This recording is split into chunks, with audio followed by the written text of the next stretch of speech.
नमस्कार दोस्तों, स्वागत है आपका योग इन्फो में। दोस्तों, आज दुनिया भर में एक शॉकिंग न्यूज़ चल रही है। रसिया कह रहा है कि यूक्रेन ने व्लादिमीर पुतिन के ऑफिशियल रेजिडेंस पर अटैक किया है और यूक्रेन बोल रहा है कि ये बात पूरी तरह से झूठ है। यूक्रेन ने कोई हमला ही नहीं किया। ये आरोप बेबुनियाद लगाया जा रहा है रसिया की तरफ से। लेकिन सच क्या है, आगे समझेंगे। एक इन्फॉर्मेशन, अगर आप अपने बिजनेस को फास्ट ग्रो करना चाहते हैं तो वेब रैंक एलएलसी की एसईओ और वेब डिजाइन की सर्विसेज इस्तेमाल कर सकते हैं। वेबसाइट ट्रैफिक बढ़ेगा, क्वालिटी लीड्स आएंगी, सेल्स इंक्रीज होगी और आप अपने बिजनेस को नेक्स्ट लेवल पर ले जा सकते हैं। दोस्तों, इसका इंपैक्ट सिर्फ यूरोप तक सीमित नहीं रहेगा, बल्कि ग्लोबल जियोपॉलिटिक्स, पीस टॉक और इंडिया जैसी कंट्रीज को भी प्रभावित कर सकता है।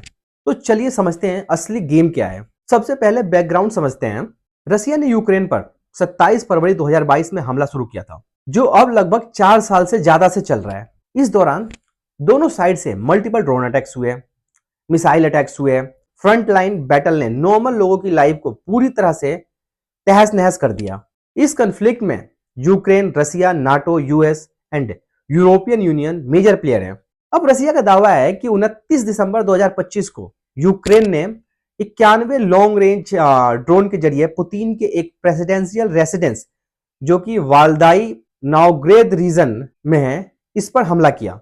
रसिया के मुताबिक उनके एयर डिफेंस सिस्टम ने सारे ड्रोन मार गिराए और कोई भी कैजुअलिटी या इंजरी नहीं हुई। बट यूक्रेन ने इस क्लेम को टिपिकल रशियन लाइज बताया, यानी रसिया झूठ बोल रहा है और कहा है कि मॉस्को पीस नेगोशिएशन को बाधित करने और फ्यूचर एक्शन को जस्टिफाई करने के लिए ऐसे आरोप लगा रहा है।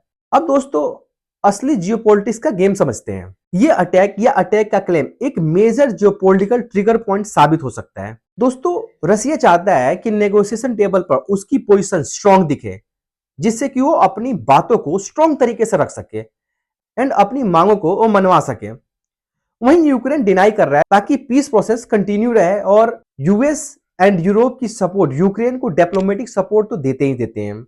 साथ ही साथ अप्रत्यक्ष रूप से यूक्रेन की तरफ से नाटो रसिया से लड़ रहा है और इस युद्ध में कोई भी अपनी हार एक्सेप्ट करने को तैयार नहीं है दोस्तों।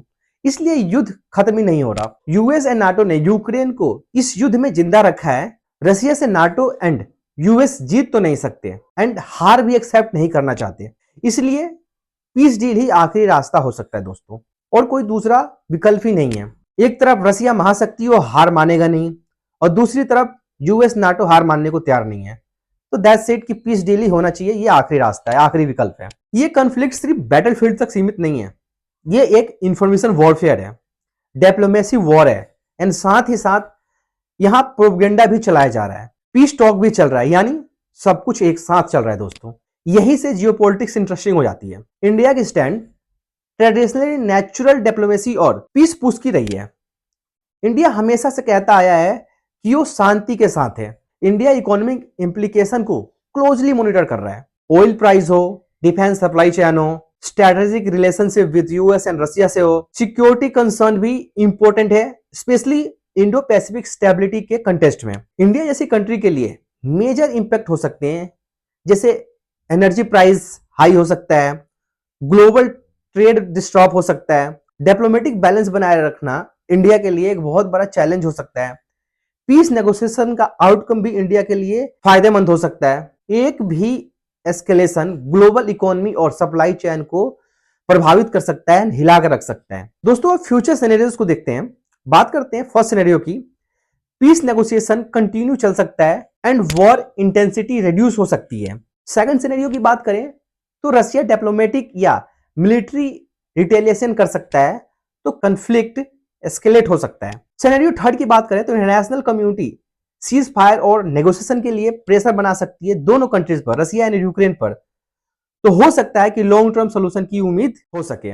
जितनी लंबी वॉर चलेगी, लोगों की परेशानियां उतनी बढ़ेगी, आर्थिक मंदी का रिस्क भी बढ़ेगा एंड जियोपॉलिटिकल टेंशन और भी ज्यादा बढ़ सकता है दोस्तों। इस क्लेम के ट्रू या फॉल्स होने से ज्यादा इंपॉर्टेंट है कि ये क्लेम इस वक्त क्यों आया है, ग्लोबल पीस टॉक को ये कैसे प्रभावित कर सकता है। दोस्तों, ये सिर्फ बैटलफील्ड नहीं है, ये इंफॉर्मेशन वॉरफेयर एंड डिप्लोमेसी की बैटल भी है। इसलिए हर खबर को सोच समझ कर देखिए दोस्तों। प्रोपेगेंडा और फेक न्यूज से बिल्कुल दूर रहिए। अगर ये वीडियो आप लोगों को यूजफुल लगी हो तो वीडियो को लाइक करें, शेयर करें और चैनल को सब्सक्राइब करना बिल्कुल भी ना भूलें,